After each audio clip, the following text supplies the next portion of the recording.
All right, everybody, thank you so much for those of you here today and those joining online. And welcome to another part of our exciting series of the Beyond the Web broad agenda, but specifically our After Analog Salon series. I just want to say a few words about what we're trying to do with this series and why we thought it was worth convening these conversations. For the last 30 years, much of how we talk about the digital world has been shaped by a single metaphor, and that's the web. We speak of websites and pages, links, platforms, networks.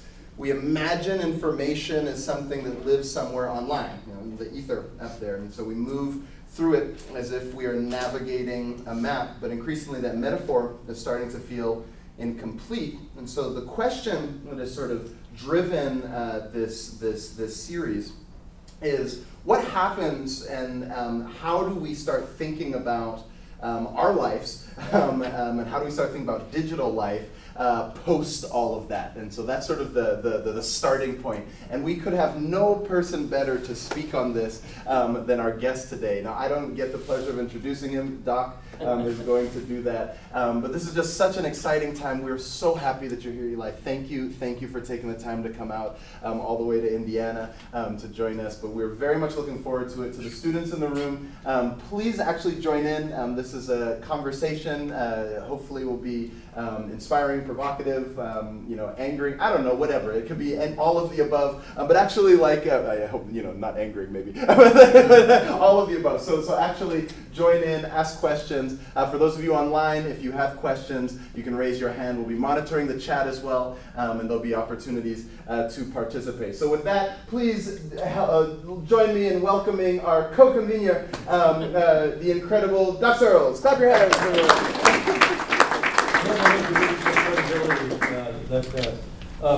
As all of you are on a laptop or a phone right now know, we're actually living, and we've been talking about this all through this series, we're living in two worlds at once. And one is the physical world, which has the inverse square law. The farther you get away, the less you hear it or see it. And the other is the digital world, where there's no distance and there's no gravity, and it's a whole new place. And it is not civilized yet. It's not civilized as long as we're followed like marked animals. It's not civilized as long as we have the level of fakery and crime and everything else that we do have there. And also we haven't figured out how to do anything like everything like we have in the analog world. And I wanted Eli to come here because Eli's trying to do that. He's trying to build public parks on the internet, which is almost sounds oxymoronic. I've known of and known Eli a little bit for a long time. If you've heard of MoveOn.org, it was his operation and a very important activist thing in the world. He had a company called Upworthy. He has one now called New Public that is doing really awesome work. And so, welcome Eli, let us have him. Hi everybody. Put my notes here. So, first off, I just want to thank Isaac and Doc and Joyce and the Ostrom workshop for having me here. It's very Eleanor Ostrom was kind of an important part of the philosophy behind what we're doing at New Public, and it's really cool to be here and be in conversation with you all. Ostrom famously talked about commons, and I think our starting point is that today's digital spaces, the internet originally, was kind of imagined as this open, common space, and we've ended up in this place that's very different, where our digital spaces are enclosed land that's strip mined for attention. And what I want to suggest to you, kind of the thesis here, is that we actually know how to build good shared social spaces, but we've forgotten how to do it online. And there are metaphors that we can bring from the way that we structure spaces in the physical world that apply to how we build digital spaces, and that are really instructive about how to get people together in a way that is productive and functional and works better and brings out the best parts of us. And my work for the last 5 years at New Public, but longer, has been trying to figure out what those spaces look like, how they fit into people's lives, how you bring them into the lives of hundreds of millions of people. And I want to tell you a bit about what we've found. But I want to start actually with this question of metaphors and the metaphors that we use to understand the internet. And I want to suggest that some of the kind of schematic, information-oriented metaphors that we use are actually kind of stop us from imagining the internet in a way that helps us imagine how to bring people together well. They don't help us think about human behavior. And so often when we think about information online, we think in terms of packets and nodes and bits of information moving between either servers or minds. And that kind of informational lens tends to be put the focus on the content of the information that's being exchanged and the patterns through which that information gets exchanged. And I want to suggest that when we're thinking about human behavior, it's really helpful to think in terms of spaces, because spaces shape behavior, and spaces also help us imagine groups of people in a different kind of way. So when we imagine groups of people in space, just think for a second about, if it's an open space out here or the student union, and you're imagining a group of people, in that place. Very quickly you start thinking about, okay, there are in-groups and out-groups here. There's that guy who's sitting alone.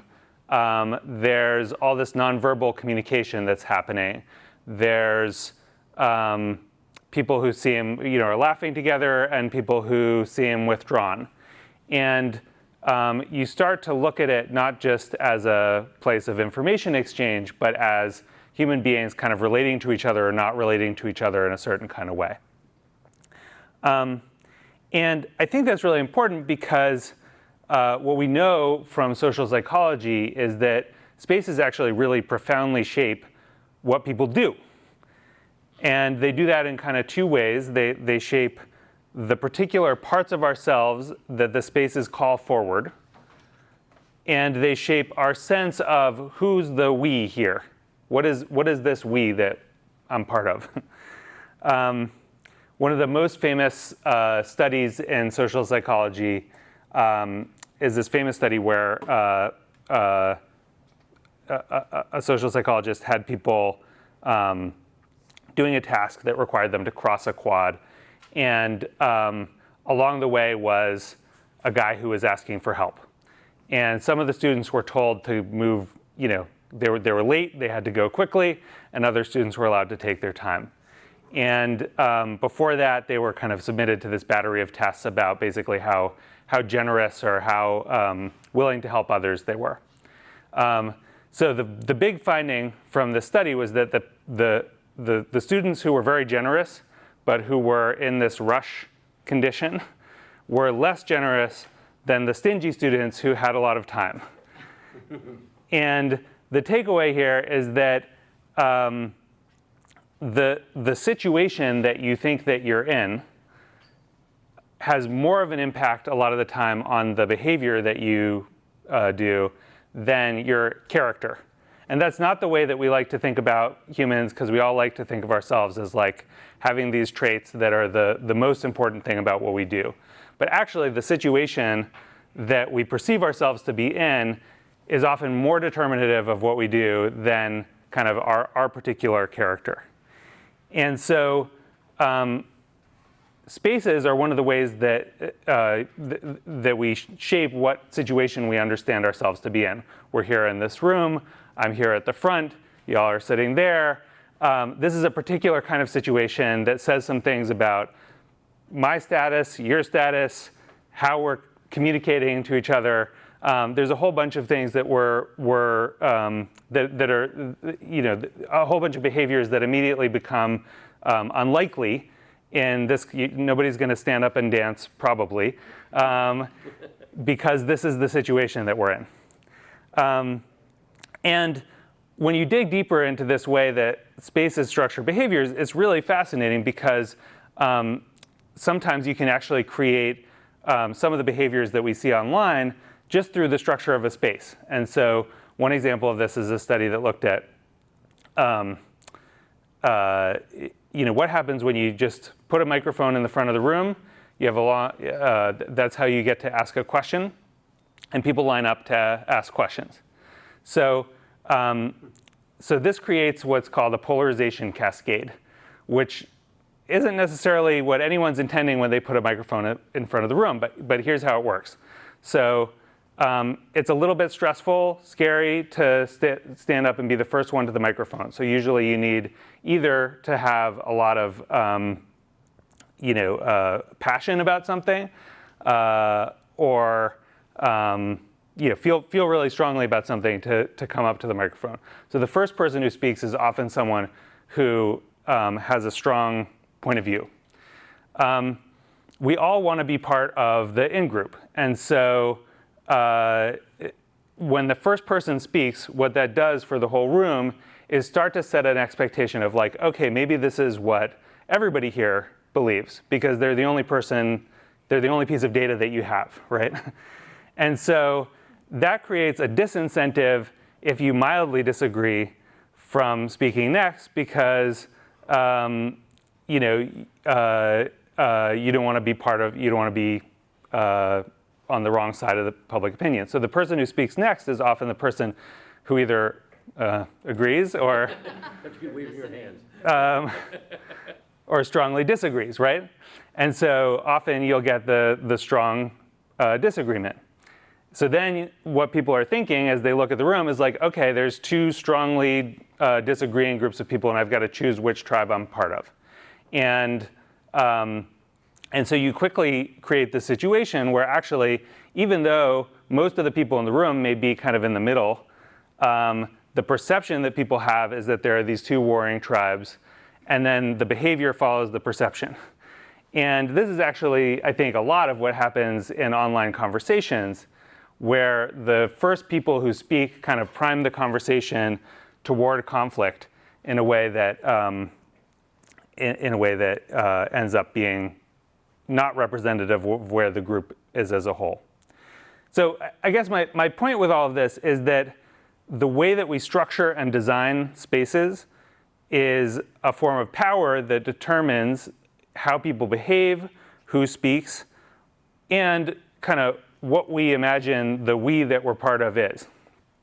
And our digital spaces are designed in very particular ways that I think bring out some of the worst parts of us. And that's a function of kind of the economics of these spaces. So, just like a cafe is structured in a certain kind of way to serve the business model of selling people coffee, our online spaces are structured in a particular kind of way to serve the business model of extracting our attention and selling it to advertisers. And if we trace that back, there's even kind of a more fundamental element here, which is that there's a great new book out called Enshittification. And have you all talked about this book at all? Corey spoke. Oh, great. 2 people before you was Corey Okay. talking about it. Awesome. So I don't have to cover. Room, though, So it wasn't the same people in the room, or? I don't think so. Okay. Yeah. Great. Well, I'll reprise that. So, I think the reason that the spaces that we live in online are poorly designed isn't that the people who are building them are evil or malicious necessarily. It's that the cost required to build large platforms has been enormous.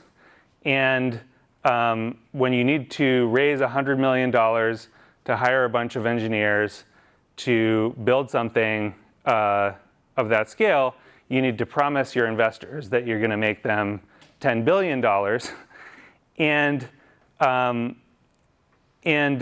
often that requires following this enshittification pattern. And the enshittification pattern is you're really great to your users to get them in, and then there's a point where you've grown enough that you can start extracting from your users to serve your owners, and you turn that on.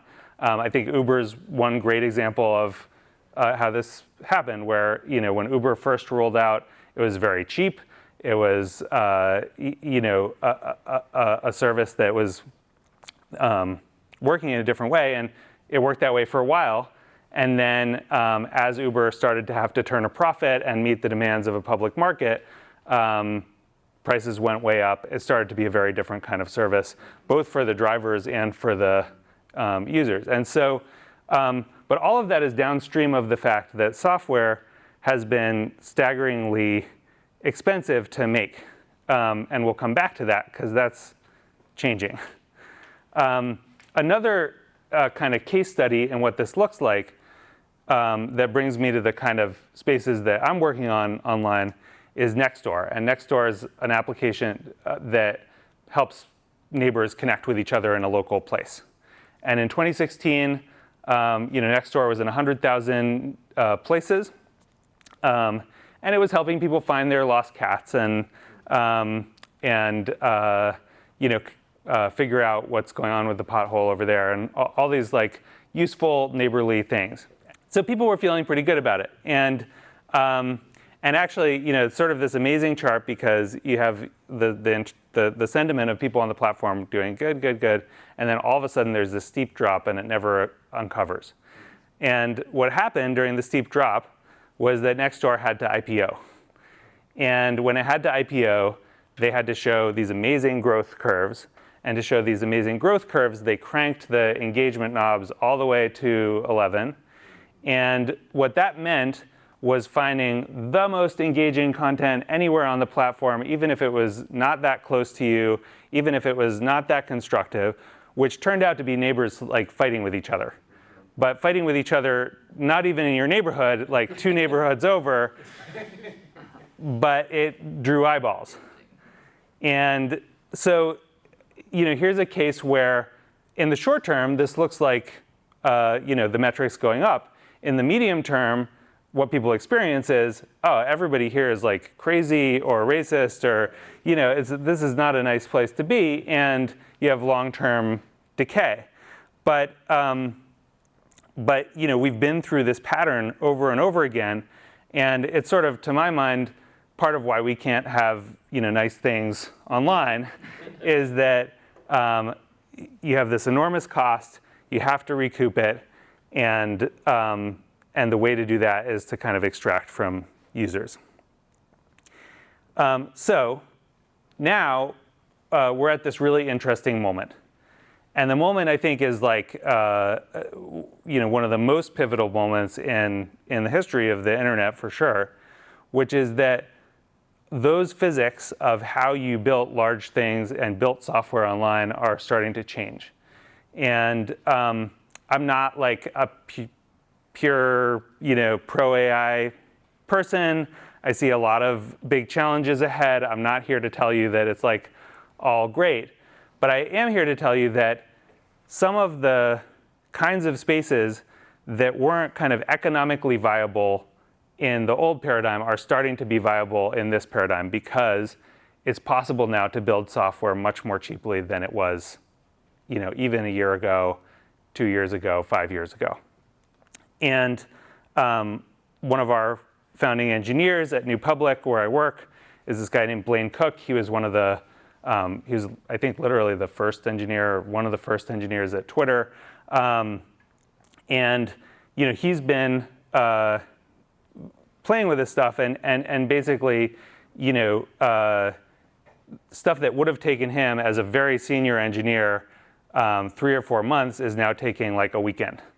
And that's a big change, not just because it means that he can do more, but it means that the economics of who he has to pay back in order to do what he does are different. You don't need the kind of extractive model, you don't need the ads, you don't need that whole enshittification cycle, because actually you don't have to take on that much cost in the first place. And I think as a matter of, how do we build better kinds of spaces that create better kinds of situations that call out better parts of us online, this is really consequential, because it means that instead of only having commercial, venture-backed digital spaces, we can start to experiment with what other kinds of spaces look like. And so, I think this is a window. I think it won't necessarily stay open forever, but I think there's an opportunity to kind of figure out if we can build real digital commons now.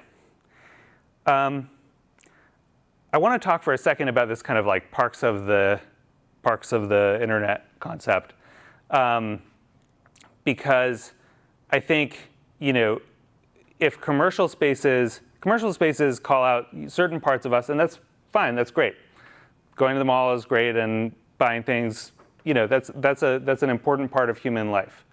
But in our digital world, we've indexed so that almost everything is a mall, and almost nothing is a park or a library or a school. And I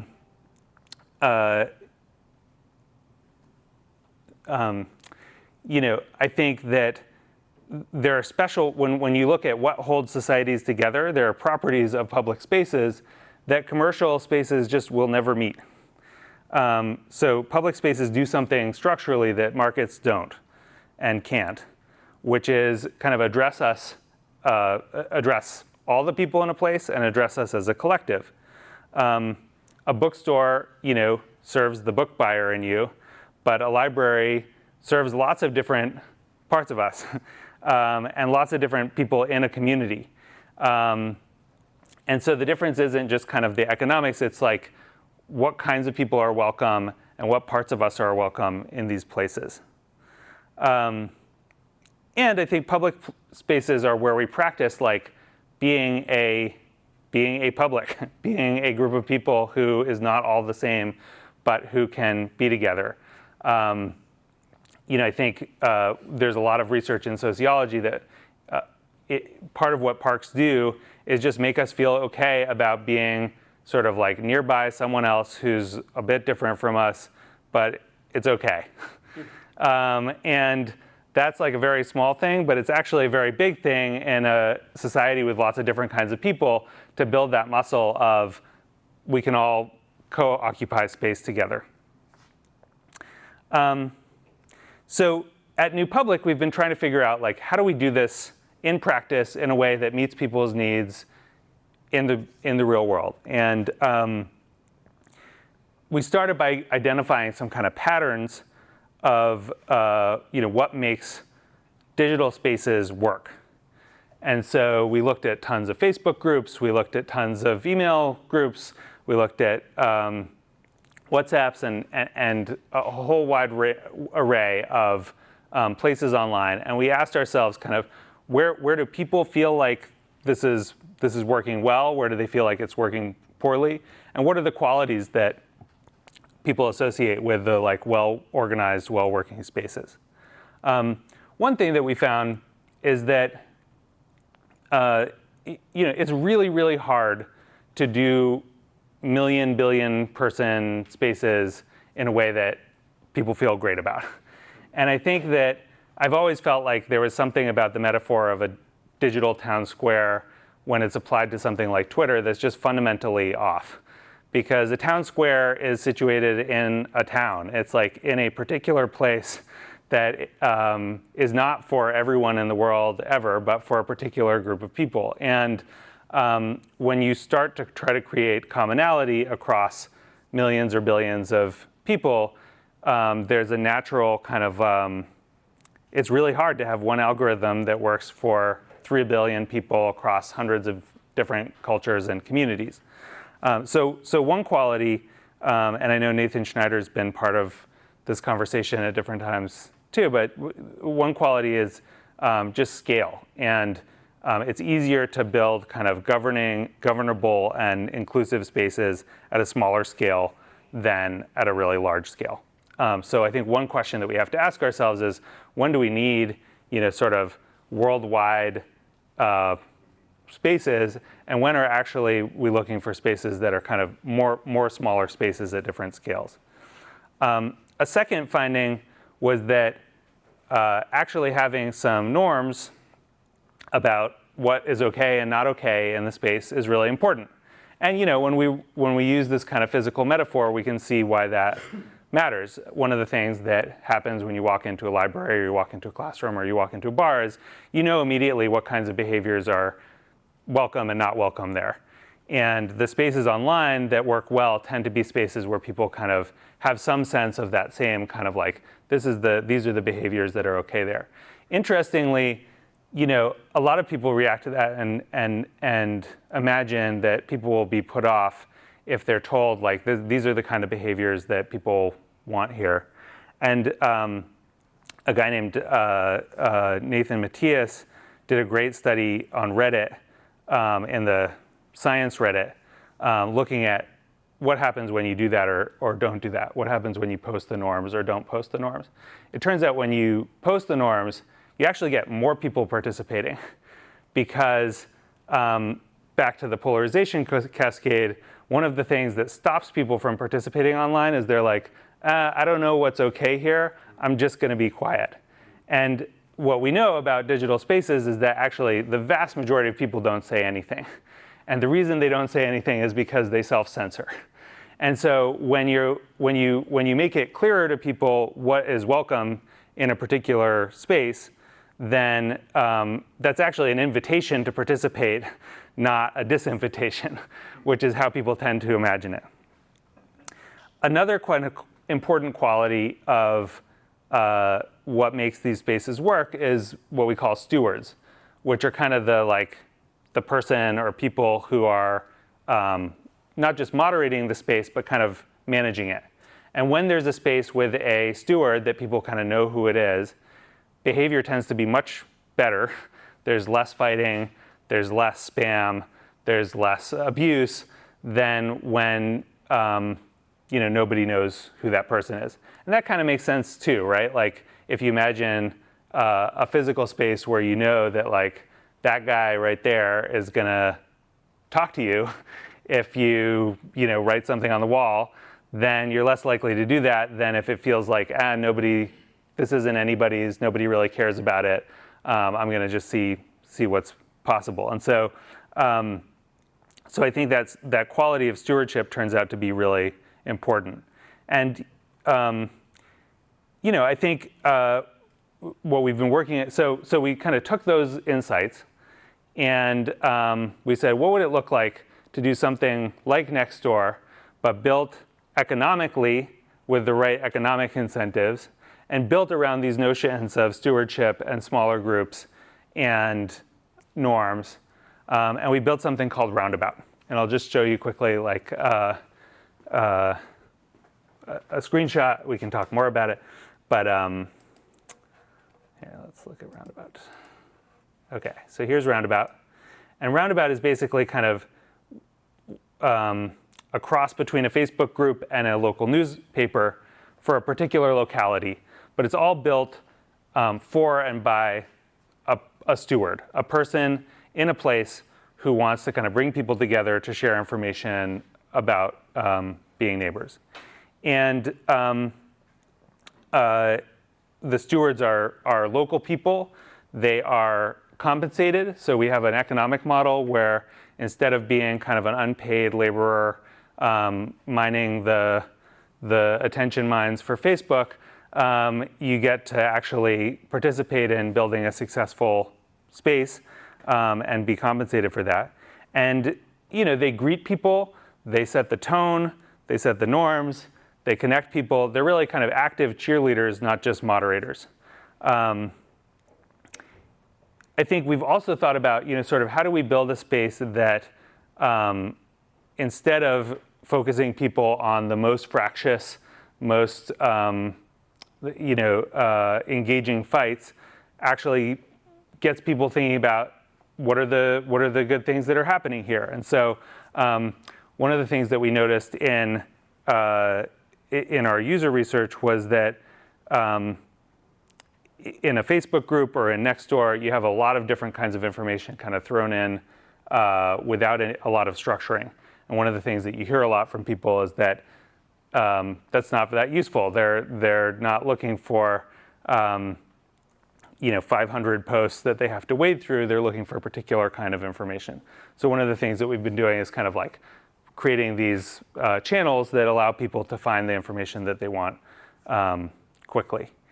And what's cool about this is that maybe even 2 years ago we would have had to have had a team of engineers on this, but really Blaine built this with Claude Code in about 4 months, and it's fully functioning. It's up in 5 places, and we were able to reinvest some of the resources that we would have spent on engineering on user research, on product thinking, on actually being in dialogue with the people that we were working with and figuring out what they were thinking about it.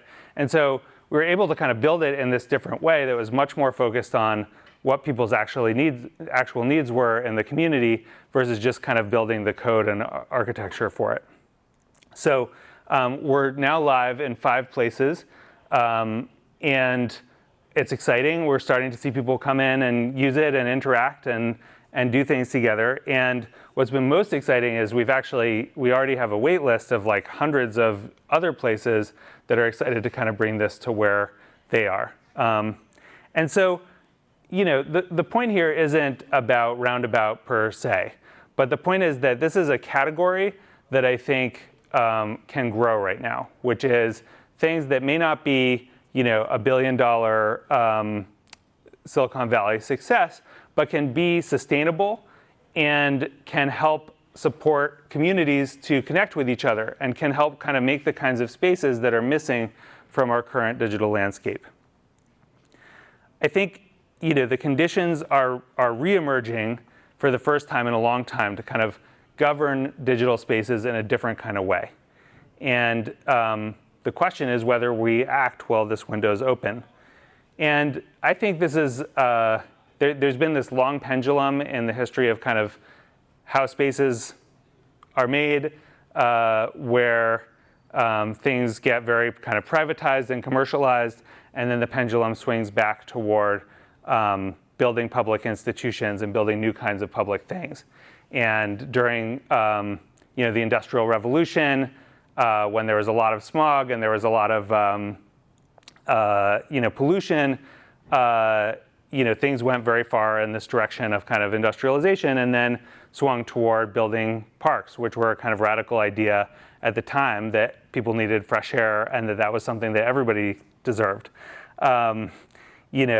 Same kind of swing happened with libraries and schools, where there was this idea that, actually everybody deserves to have access to information and knowledge, and we should build the kinds of spaces that allow people to do that. And I think there's an opportunity to kind of do that in our digital spaces as well.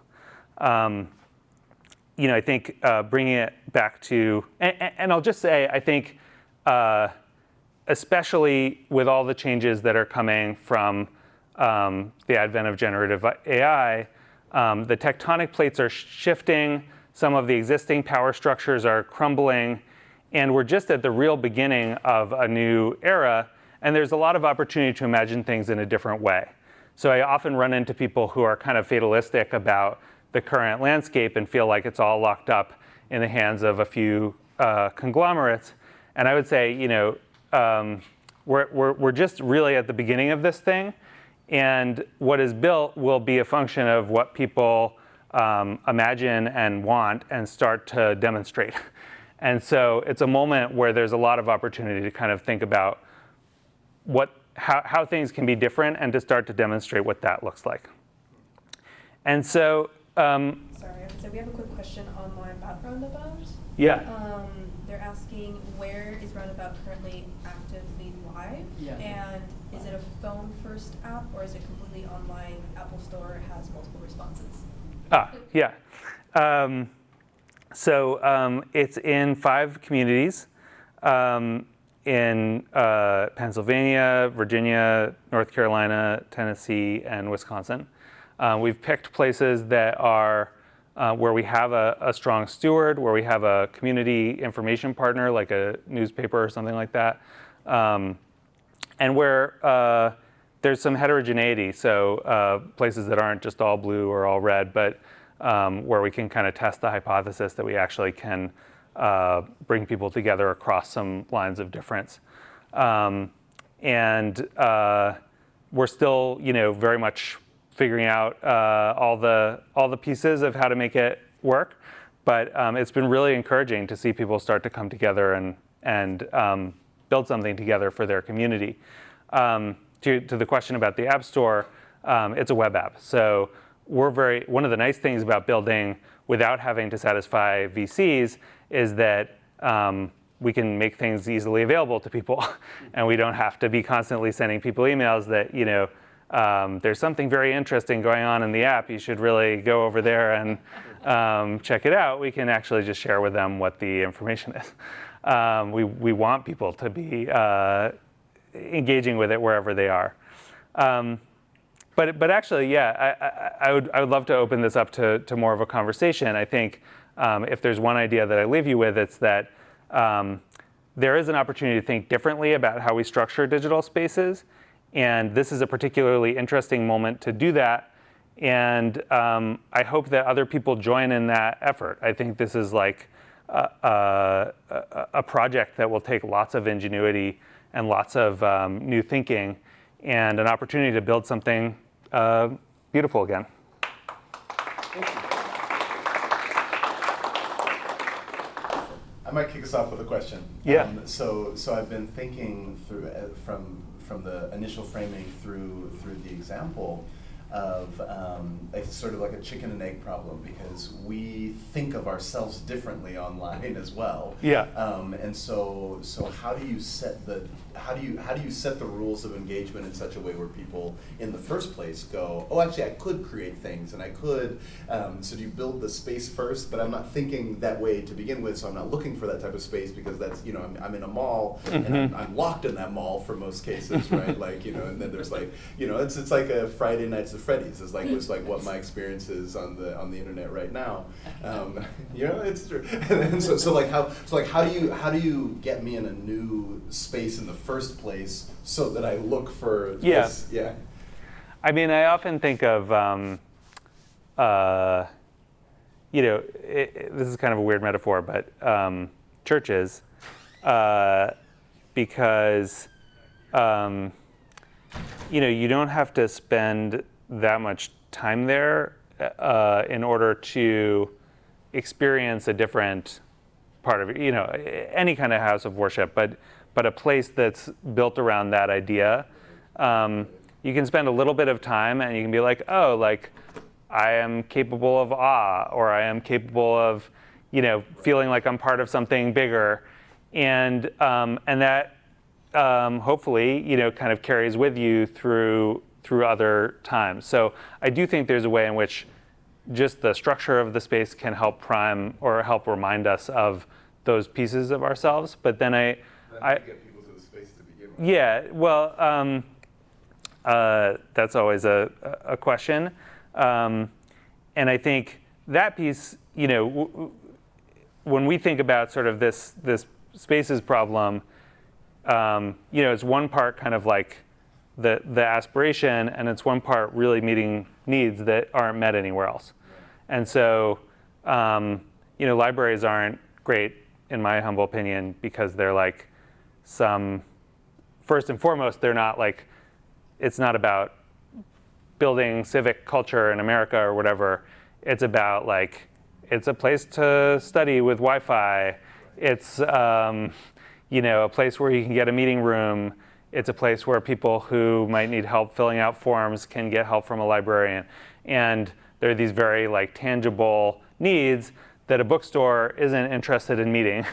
that bring people in. And so with Roundabout, one of the things that we found out, and we were talking about this, Joyce, on the way here, weirdly, a community calendar is a thing that lots of people need, and that especially as newspapers start to fade away in lots of communities, there is no community calendar. That's a great place to start. And that's not, you're not asking people to be some like noble, great version of themselves. It's just like, it's a need that people have that we can meet that the market isn't necessarily going to meet. And so that's kind of where we're starting, is like, how do we kind of combine these bigger aspirations with like really tangible needs that people have that we can speak to. We have a question here from Bill Wendell, who's a great authority on real estate and very active. So I'm just advertising him a little bit. He said, called myself an urban cheerleader when I applied to MIT's city planning program in 1977. Mm-hmm. Wow. Is there a, they're all back there. Is there a process for applying to Roundabout to be a tester or moderator equivalent Yes. cheerleader, and he has that in all caps, for a new location? Yeah, so actually on joinroundabout.com, there's a form that you can fill out to put your hand up. And I will say, I mean, we're really focused on getting it right in these 5 places first, but it's been really exciting to have, people who are excited about the next places. So please do, Bill, wherever you are, sign up. Yeah, we had this question here and here. Yeah, go for it. First of all, this is really cool. I think it's very interesting. It reminds me of like the sociological theory in security. It's called crime prevention through environmental design. Mm-hmm. Without getting into the weeds, the leading principle is that the more people feel connected to their community, the safer the community is. I was curious, kind of a 3-part question. How do you vet the moderators, like, to make sure that they're qualified and like of good intention? Is there any level of verification that people have to have in order to be a part of the community? Like, do you have to give their real name? Do you have to prove like they are who they say they are? And is there any plan on involving local governments as far as like the moderation and providing information? Yeah, great questions. So the first question about sort of vetting,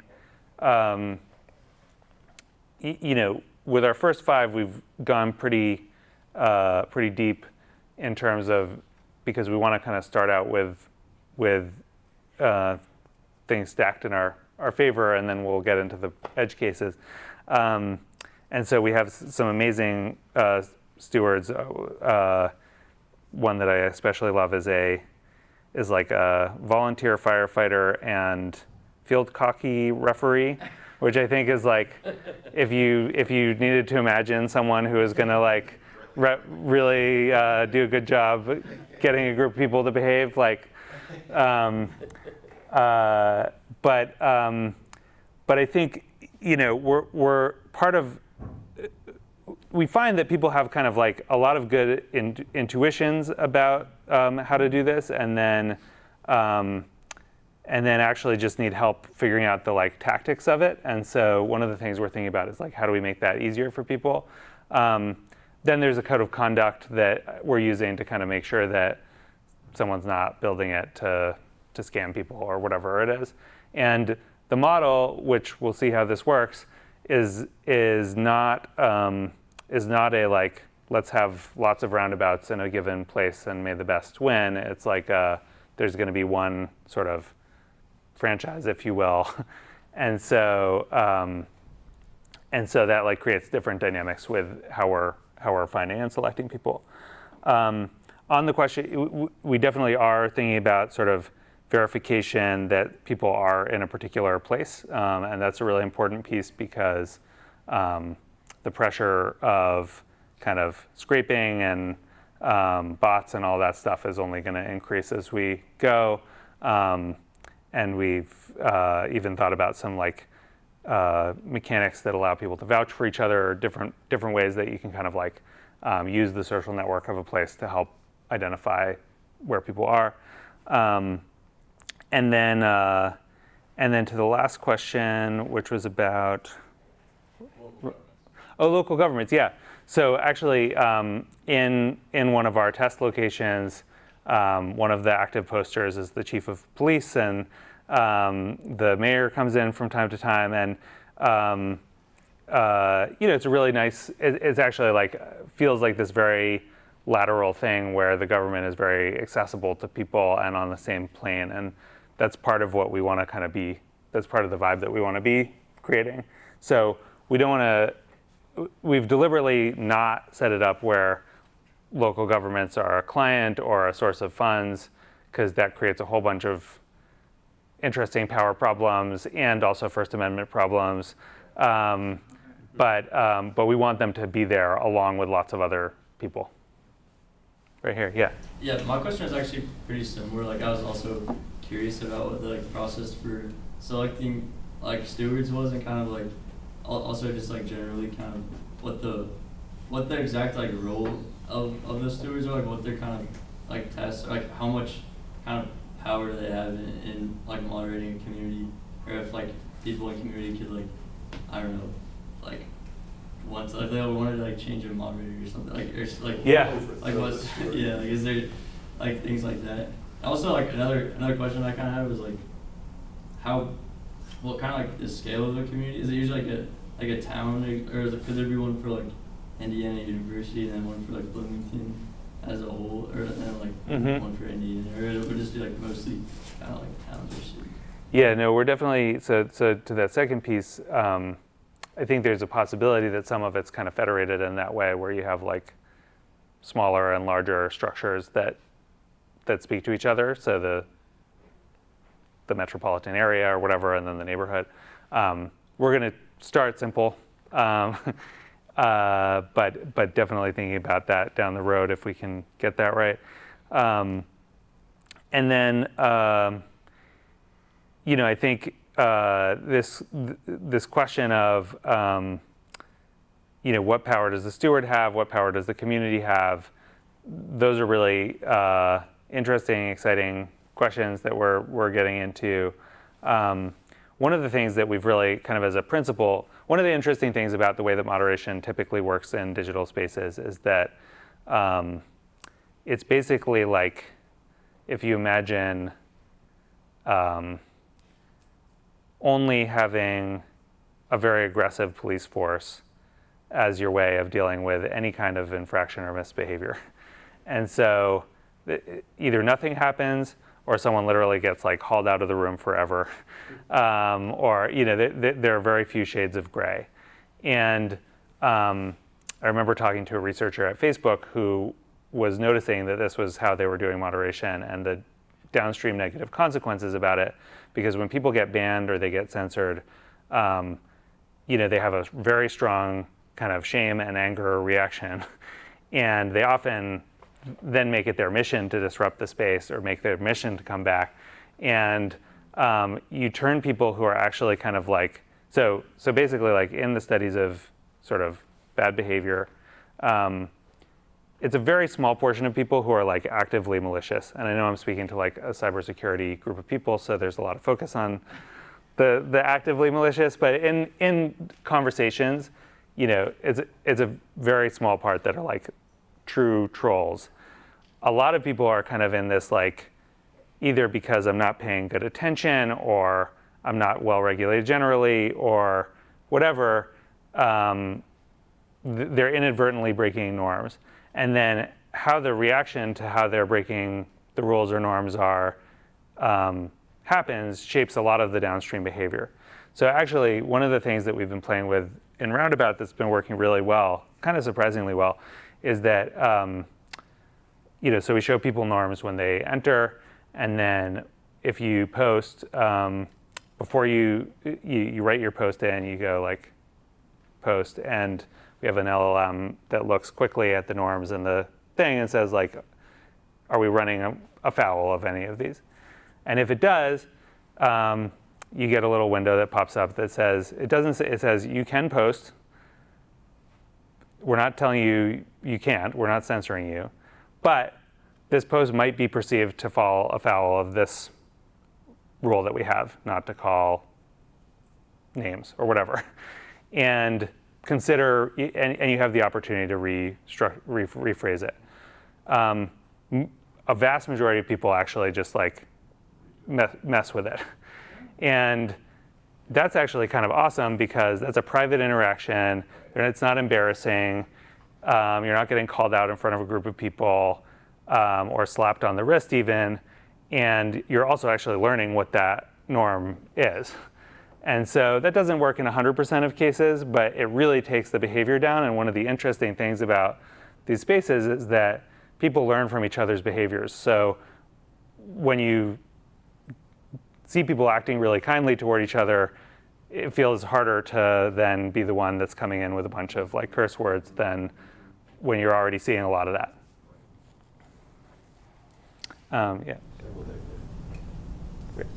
I also had another question relating to the stewards. It seems like having a good steward is definitely a core part of the platform, and I feel like that's often the case in communities, having people that are organizing things.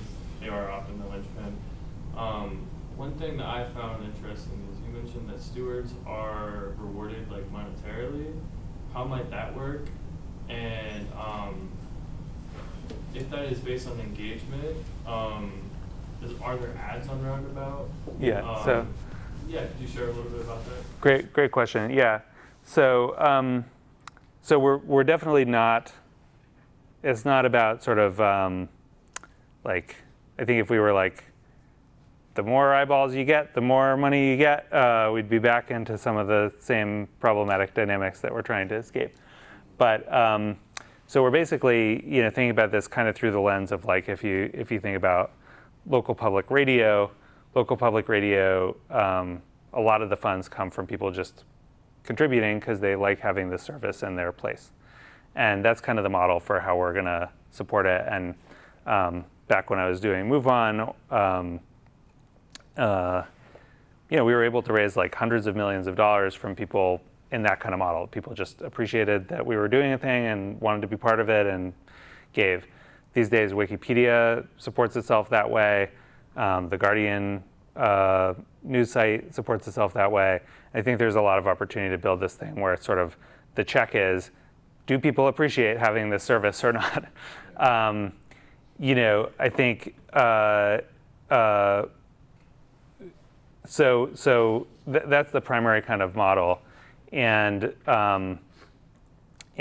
the reason that we've gone back and forth on this question of kind of should stewards be able to make money. I guess at the end of the day, I feel like both that creates. I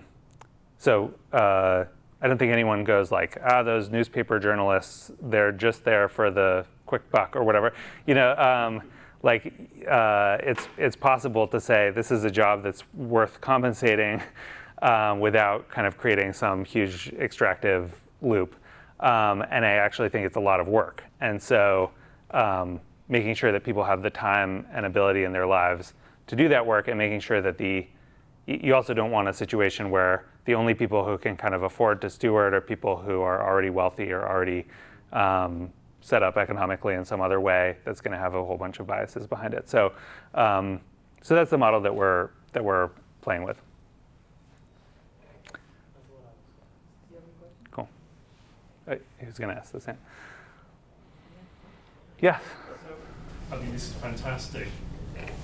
So, there was John Perry Barlow's kind of declaration of independence of cyberspace and whatnot, this great frontier that we all grew up with, that's become mostly this kind of shittified kind of war zone. Have you thought about, right now you're doing it in the war zone, but still it's on the internet, on data connections.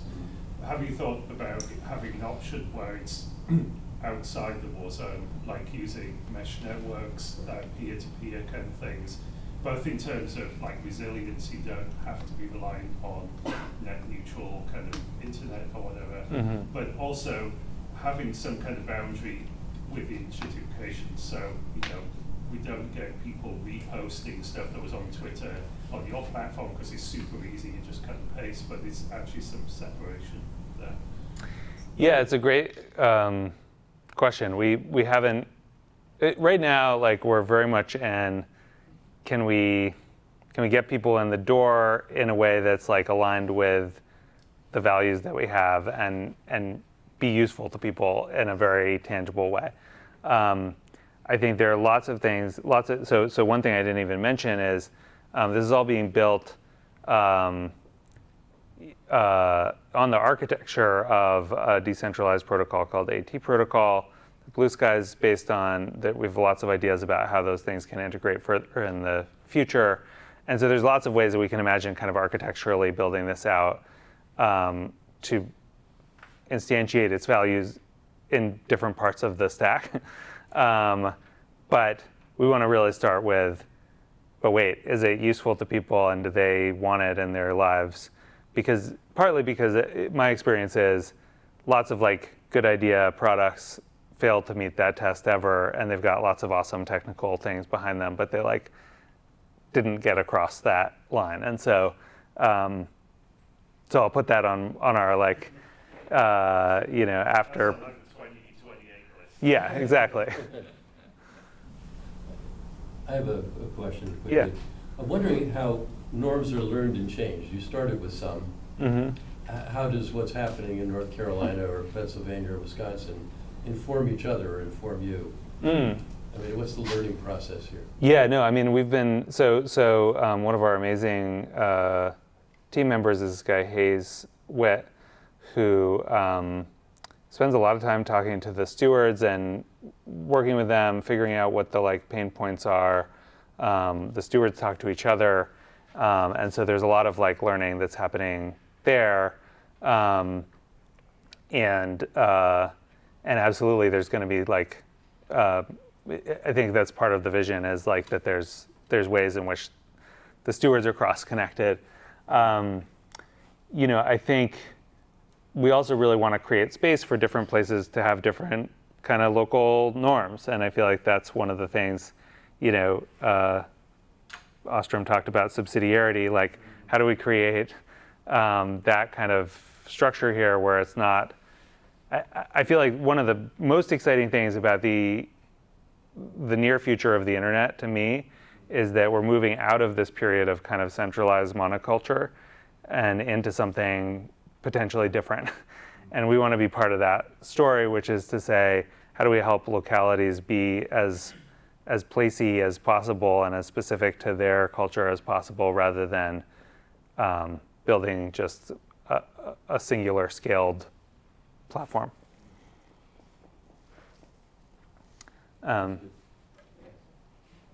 Anyway, sorry, yeah. You're welcome to go. Cool. That's my question. I know that even though it's kind of small right now, so you can afford to be much more personal with each steward. Is there any system in place of like checks and balances for these stewards so that maybe down the line, if they start slacking and they just let posts through without checking things, is there some way that either the community can report this or like you guys can step in when you see it? Yeah, no, that's definitely something that we're thinking about, and there was actually a whole fascinating. Reddit had this whole like long melee with its moderators where the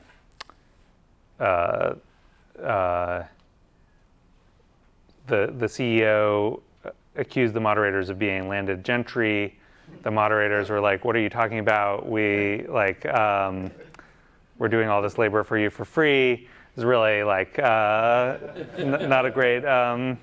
But it's a hard, but it gets to these questions of governance and who ultimately decides who controls a community, and where we want to get is to a place where the community has a real role in shaping the community. So we're starting with the stewards, but the community should have some real power to decide what the norms are and ultimately who the steward is in that place.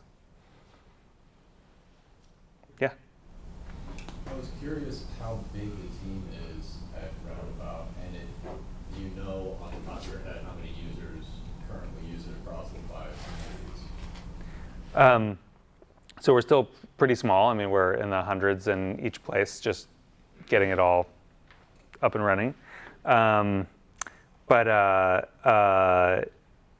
we haven't pushed it to the broader. Like we're refining the mechanics, and then we're going to kind of we have a bunch of big marketing plans, working with other local institutions. In the what was the other question? Sorry. The team is. Oh, the team. Yeah, the team is 8 people, and like I was saying, one of the exciting things about that is that because engineering is cheaper, we can put more effort into design and UX and some of the other aspects of the work.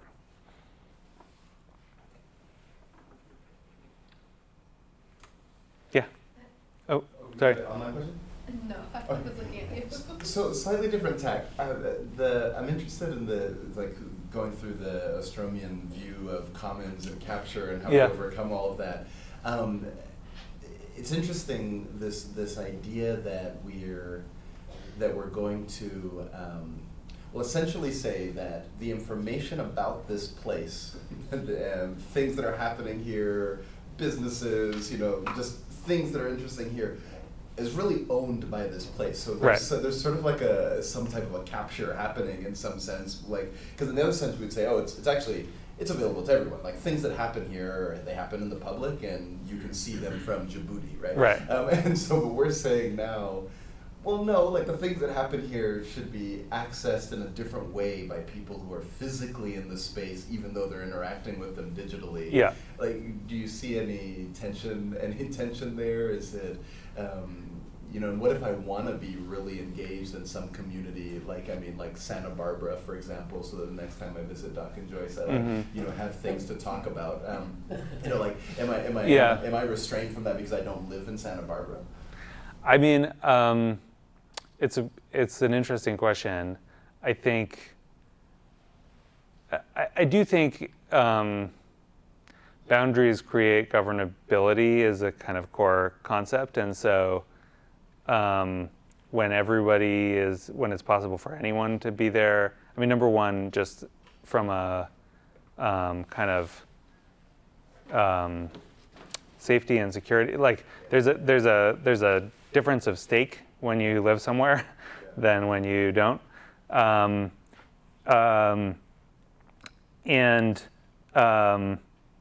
Also, there's plenty of stuff that is both through Roundabout and not through Roundabout going to be available to people to figure out what's going on in the locality. We are thinking about having some sort of publicly available surfaces, and then kind of the for locals actually part of it. But I guess my premise is, partly I just think there's going to be a ton of there's this whole kind of industry of what's called pink slime local journalism, which is you scrape everything and you create essentially a faux newspaper, but it's actually trying to pull you politically in a certain direction or whatever. I don't want to be part of that, and it would be easy to be the feeder for that if we're not careful. Yeah. So wonderful. We have time for maybe 1 or 2 more questions. So I was wondering, I'm guessing it's all centrally handled right now, but do you have plans in the future for allowing this to be self-hosted by the community that's running it? Yeah, it's something we're really thinking about, and I guess I'm also just I haven't fully even had this conversation with our team, but I'm watching how people are building things in the generative Claude Code era. I have a friend who built sort of a central knowledge management tool for her small nonprofit team that was a Claude Code thing, but then anyone on the team could create a ticket, and then that would kind of go into the queue for Claude Code to do. And so it was this way that people could literally kind of co-create their own knowledge management tool. And one of the cool things about that was that it started to, the team members who weren't like super thinking in terms of like, what is the software affordances that I want, started to be like, oh, I know how to formulate this question or this way, you know, I wish I got this in my email. It was like a thing you could put in a ticket and then you'd start to get it by email. And so it's really interesting in this kind of context to imagine, you know, what if there was a way that it's not just that people are contributing information, but they're actually kind of contributing ideas for the kinds of functions that this kind of platform would have. And there would be some, you know, and there's all sorts of challenges and problems with that from a security standpoint or from any other, you know, vantage points.